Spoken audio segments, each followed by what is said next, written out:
Universidad Central, y siento que la radio tiene una magia estupenda, maravillosa. Creo que Gladys incluso lo prefiere a la televisión, porque hay como una conexión diferente con el público.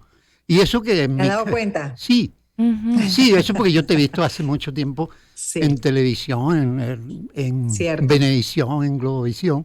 Y por supuesto fantástica, además tú tienes algo maravilloso, que es una sonrisa de esa sanadora, que es lo Ay, que... sí. Ay, qué lindo, Completamente. gracias por Sí. tus palabras. Y sí, definitivamente la radio es algo, y lo comento con frecuencia hasta con mi familia, porque todo el mundo se da cuenta. O sea, a mí me cuesta incluso, Antonio, hasta cerrar las entrevistas, porque me conecto tanto con el entrevistado. No sé, es una Hermoso. sinergia, aunque la persona podamos tener puntos de vista diferentes, pero lo que se desarrolla en la radio es un mundo de verdad tan maravilloso de aprendizaje de todo punto de vista, cuando verdaderamente se practica la escucha, entre otras, Sí. que yo no quiero soltar. Entonces el equipo sufre conmigo por razones de tiempo. Y yo ahorita hago silencio para que entonces se encargue nuestra coanimadora de hoy, José, de entrevistarte sobre el miedo escénico, que es un temazo además. Sí. Hoy vamos a hablar del miedo escénico. Sí, sí, fíjate que... ¿Qué es el miedo escénico? Mira, el miedo escénico tiene que ver, eso médicamente se llama glosofobia. Gloso viene del griego, como tantas palabras del español que viene del griego, significa lengua. Entonces, todo lo que se refiere a lo gloso tiene que ver con la lengua, especialmente con las palabras, ¿no? Con las palabras habladas. Y es el miedo a exponerse en público, a hablar en público, a hablar frente a un público. Es un miedo que se manifiesta de muchas maneras, sobre todo porque te agita el ritmo cardíaco, incluso te puede dar taquicardia, te pone muy rígido, te puede dar sudoración, te dan ganas de ir al baño, o te pone también a temblar. Por cierto, recuerdo mi primera novela, que fue en 1988, La Encantada se llamaba, en la que fue la primera novela también de Mariano Álvarez, que en paz descanse, y curiosamente trabajaba Carlos Fraga también como actor, cuando él era actor. Mi primera escena, yo tenía, era el padre Regino, un cura amigo de la familia, y tenía que tomar café con los dueños. Ya en el ensayo, cuando voy a agarrar la taza, mi mano temblaba, que digo, les voy a salpicar de café a todo el mundo, de lo nervioso que estaba. Entonces yo dije, ya va, respira, concéntrate un poquito, ¿cómo vas a hacer?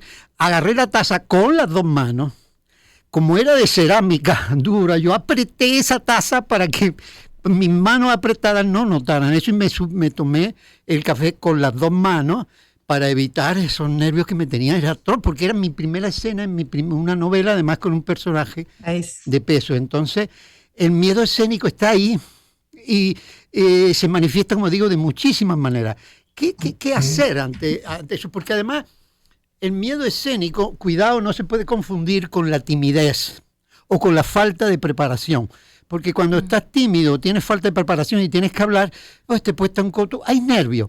Pero cuando hablamos de miedo escénico, hay la respuesta interior, la respuesta emocional es mucho más profunda, porque hace que te paralices también, que sude, es más claro, profunda. que ya te afecta y lo por que eso estás es más haciendo. problemática. Entonces, claro, las razones pueden ser múltiples, de experiencias anteriores que has tenido, de conflictos internos que no has resuelto, pero la idea es cómo hace uno.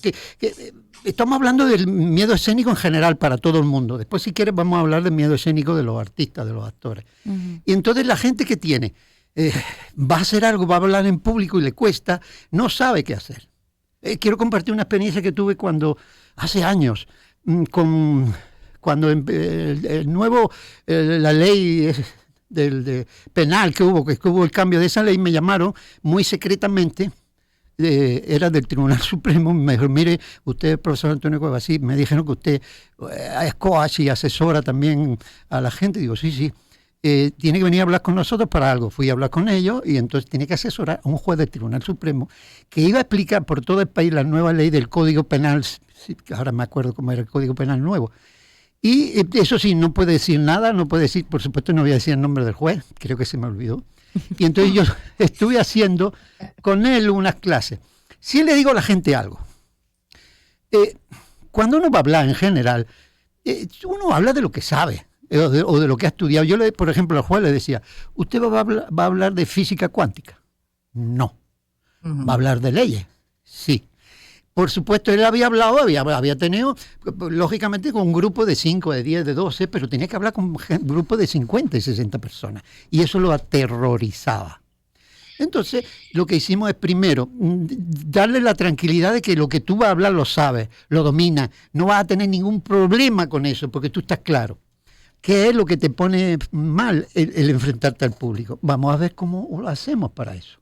Por supuesto, nos relajamos, respiramos, tenemos previamente ciertas cosas, no comer muy pesado, etcétera, etcétera, cuando tiene este tipo de presentación. Y, por ejemplo, la relación con el público. Mira al público, aunque esto al principio porque si tú no miras a nadie, nadie te mira a ti. Profesor. Sí, intimida mucho. Pero haz conexión porque tú le hablas a esa persona que está ahí, que te está mirando, y le estás hablando a todos. Si tú miras al techo, la gente no te mira. Y practica, no te mires solo a un lado, camina si tú quieres, vete a un lado, vete a otro. Rompe esa distancia que a veces que pone una tarima, una mesa y un atril que crea ya una distancia física muy grande. Empieza así, pero si te lo permite, acércate.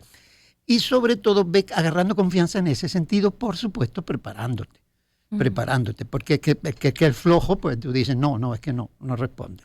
Antonio, justo ahorita con Gladys estábamos hablando de la perfección, de que el miedo es, y me da mucho sentido lo que estás diciendo, porque muchas veces podría ser el miedo escénico por ese miedo a ser criticado, a estar expuesto, porque si no lo haces perfecto, entonces te paralizas. Claro, ¿no? Claro. Una de las cosas que yo le decía, por ejemplo, lo he dicho a mi alumno, a veces nos creamos mucha expectativa de algo. No te crees tanta expectativa, claro, porque eso va a ser una presión. Claro. Vas a tener también el que te van a juzgar, y entonces piensa que te van a juzgar. No pienses que todo el mundo que habla de ti. Y no pienses que todo el mundo que habla, lo que habla de ti, lo habla mal, ¿no? Que a veces pasa eso. Que uno cae Entonces, en eso, sí, claro. en ese sentido tenés más confianza. ¿Y qué hacer ante eso? Es decir, hay mucha presión, además puedes tener, como te digo, problemas anteriores que te dan ese miedo que te paraliza, porque el miedo escénico es una ansiedad, y como es una ansiedad es incontrolable porque es irracional, y tú lo sientes como el vértigo. No puedes manejarlo a no ser que seas consciente de eso. ¿Qué se trata? De concientizar o concienciar el miedo que tú tienes y empezar a ver por qué. Y lo que tú dices, busca la perfección. Por ejemplo, si nos vamos ya al trabajo nuestro, el artista, claro, nosotros trabajamos con la incertidumbre, porque no sabemos qué va a ser. ¿Será de esta manera o será de otra? Puede ser de mil. Y lo de teatro, en este caso, porque el miedo escénico se da mucho más en el teatro porque el público está ahí. Claro. El actor se tiene que enfrentar y que tú dices, Dios mío, tengo que hacer cada día como si fuera la primera vez, y a lo mejor he hecho la función 50. Y es casi inevitable no sentirlo. Yo siento miedo siempre. Claro. Siempre. Y el día que no lo siente, diga, bueno, no sé, ya me retiro. Claro, porque también hay otra cosa para la gente que quiero decirles. Me disculpo, estoy un poco acelerado porque vengo de un ensayo. Me habían llamado para más tarde, vine más temprano. No, profesor, y le agradecemos que esté acelerado porque como no hay tiempo. Bueno, sí, vamos ganando. Estamos más bien apurados. Siempre, yo le digo a mi alumno, le pongo un ejemplo. Tú cuando vas a hacer algo importante para ti, tienes nervios. Es imposible que no tengas nervios. Por ejemplo, digo, si tú vas a la panadería una mañana a comprar un cachito, compra el cachito, paga y no hay nervios de ningún tipo. Pero si te gusta la cajera, después que pides el cachito y vas y le dices a la cajera, disculpe, me compré un cachito, no sabes qué decir, te pones nervioso, se te cae la tarjeta, y Dios mío, incluso al día siguiente cuando vas, te pone una pinta y tu mamá dice, ¿a dónde vas? No, mamá, voy a comprar los cachitos del desayuno. Con esa pinta, mamá, tú misma dices que uno no puede salir a la calle de cualquier manera. Y se pone uno su pinta, y claro, hay unos nervios. ¿Por qué? Porque hay una emoción interior que hace que afloren esos nervios, y ahí es donde aparece el miedo escénico. Porque hay algo detrás. Si te vas a casar, no vas a tener nervios. Claro que sí. Claro. Yo me imagino, sobre todo las mujeres, porque digo las mujeres, porque el hombre llega, se pone su flu y se pone allí a esperar con su mamá, a esperar que traiga el papá a la novia. Y cuando la novia llega o al principio de la iglesia o del salón, con aquellos tacones 15 centímetros, aquel vestido de novia, todo, que tú dices que la novia debe estar absolutamente en pánico. ¿Y qué es lo que hace? Ella va a decir, no, me voy para mi casa porque tengo miedo. No me caso. Tiene que respirar, tomar aire y dice, aquí estoy yo porque allí me espera la persona que amo, y Y ahí además va- está la persona que parió al hombre que yo amo, entonces voy para allá y decide y lo hace porque eso es lo que quieres, porque es muy importante aquí la voluntad. Ujú. Es decir, tú entiendes que tienes nervios porque es importante. Si vas a presentar una tesis, quien no ha sufrido con la tesis, igualito un poco, cuando te vas a declarar a alguien. Los nervios están porque algo te importa. Entonces, ¿cómo tú los manejas? Respirando. Por ejemplo, si es que tienes que dar conferencias, empiecen a practicar con los amigos. Reúnan a los amigos y lo que vas a hacer después, lo haces, se lo dice, ellos mismos te pueden decir, hace esto, hace lo otro, etcétera, etcétera. Es decir, ve agarrando confianza en base a la práctica. Creo que vamos a música.